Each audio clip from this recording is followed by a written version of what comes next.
দিল্লি হাইকোর্টে স্থগিতাদেশ পেলেন তৃণমূলের বহিষ্কৃত সাংসদ মহুয়া মৈত্র। ফলে আগামী 7ই জানুয়ারির মধ্যে তাকে বাংলো ছাড়তে হবে না। গত 8ই ডিসেম্বর সংসদ থেকে বহিষ্কৃত হন মহুয়া। এরপরই তাকে দিল্লির সরকারি বাংলো ছাড়ার নির্দেশ দেয় কেন্দ্র। এই নির্দেশকে চ্যালেঞ্জ করে দিল্লি হাইকোর্টে মামলা করেন মহুয়া। তার আবেদন ছিল 2024 সালের লোকসভা ভোটে নির্ঘণ্ট ঘোষণা পর্যন্ত তাকে বাংলোয় থাকতে দেওয়া হোক। মঙ্গলবার বিচারপতি সুব্রহ্মণ্যম প্রসাদের বেঞ্চে এই মামলার শুনানি হয়। তাতে বিচারপতির পর্যবেক্ষণ মহুয়া লোকসভা থেকে তার বহিষ্কারকে চ্যালেঞ্জ করে সুপ্রিম কোর্টে মামলা করেছেন। এই মামলার শুনানি এখনো হয়নি। এখন সরকারি বাংলো নিয়ে যদি হাইকোর্ট কোনো নির্দেশ দেয় তবে সুপ্রিম কোর্টের বিচার প্রক্রিয়া বাধাপ্রাপ্ত হবে।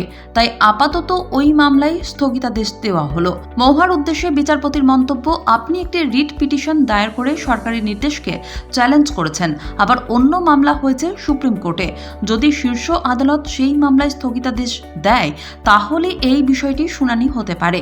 হাইকোর্টের যুক্তি, এখনই বাংলো নিয়ে আদালত কোনো নির্দেশ দিলে সেটা সরাসরি সুপ্রিম কোর্টের শুনানির উপর প্রভাব ফেলতে পারে।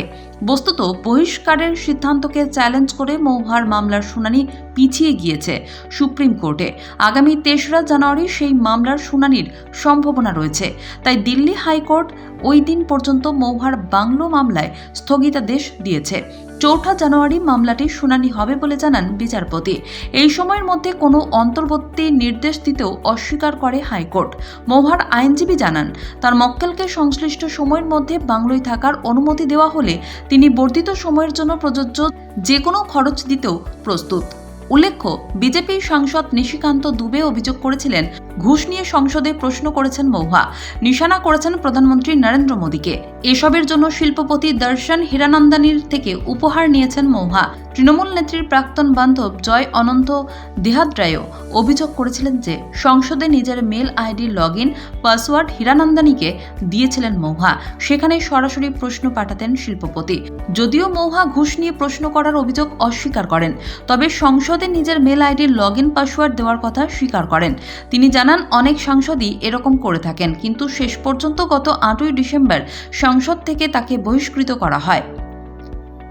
এই স্থগিতাদেশের ফলে মহুয়া আরও কিছুদিন সরকারি বাংলোয় থাকতে পারবেন। তবে বহিষ্কারের সিদ্ধান্তের বিরুদ্ধে তার মামলার শুনানি সুপ্রিম কোর্টে আগামী 3রা জানুয়ারি হবে। সেই শুনানির পরই তার বাংলোয় থাকার বিষয়টি নিয়ে স্পষ্ট ধারণা হয়ে যাবে।